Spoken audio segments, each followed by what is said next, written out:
Through Libya's faded fishing boats, Samia Jabloon searches. Where is that boat, she asks. Did they take it back to sea? Samia wears Ferdi's image on her shirt. She still sees her son in her dreams. This boat that takes my son. I hate this boat too. I hate it. I hate it because they take my son. In this video, you can see Italy in the distance. It is Samia's last image of Ferdi before he vanished. In Europe, millions of Ukrainians are given shelter from the war. But we're in Tunisia, tracking what the UN and Tunisian officials call the biggest surge of illegal migrants in years.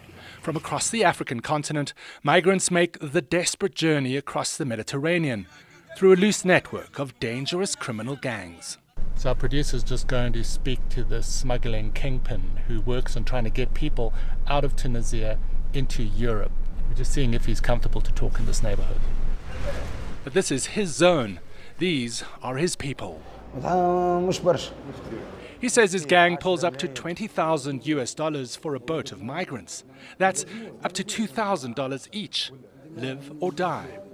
There are no guarantees at sea, he says, because we could take you, but the authorities could catch you. Unless you die, then death is your destiny. A destiny like this, crammed into vessels leaving at night. This passage is the planet's deadliest known migration route, says the United Nations. More than 24,000 have gone missing just since 2014. But still they go. Next summer I'm taking my wife and daughter, says the smuggler. Even though you know some people don't make it. Yes, they'll be in God's hands, whatever God wants for us. Those prayers often go unanswered. These migrant boats piled up at a Coast Guard harbour. A small boat like this could fit 10 people on it to go to Italy.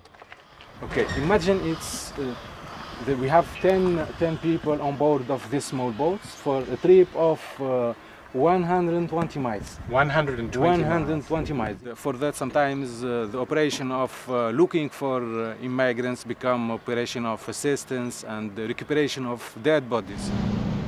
Even with the latest gear funded by the European Union and US, Colonel Ayman Mbaki says the Coast Guard can't possibly trace the thousands of migrants trying to leave.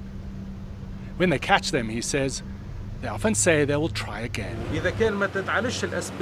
No matter how well you are trained and equipped, if you do not cure the economic and social causes of illegal migration, then it will continue for Tunisians and for other Africans. So we've met this group of Ivorians. They come into this place near the sea. Not only is it dangerous, this perilous journey to Europe, but they're afraid while they're here on Tunisian shores. They live a marginal existence, working for years just to save enough money to pay the smugglers, often as laborers and maids. Here in Tunisia, it's bad. We live illegally, says Deborah, who wants to take her 4-month-old daughter on a smuggler's boat. When we get to Europe, we will be illegal too, but the conditions are better. We have no liberty here. Are you afraid of this journey? Often I'm afraid, but sometimes I'm not. Because when I see the problems that I'm going through, she says, when I see our future in my dreams, my fears vanish. She says Ukrainians are welcome because they are European. The millions of Ukrainians are being let in by the European Union. Why aren't they letting more Africans into the European Union? ما زالت الأنظمة السياسية تنظر إلى الإنسان حسب لونه وجنسه وديانته وإثنيته ولا تنظر إلى الإنسان باعتباره كائن يتمتع بجميع الحقوق على نفسه. These are the photo of my son, Fedi. Surrounded by her son's image, Samia says at least one migrant on the smuggling boat made it to Italy. They told her Ferdi swam too. Then, like thousands before him, he vanished. But do you still have hope he's alive? Yes, of course. Yes. I suffered. Every day I suffer. When I look his photos, I cry. I hope that God help him. David Mackenzie, CNN, Tunis.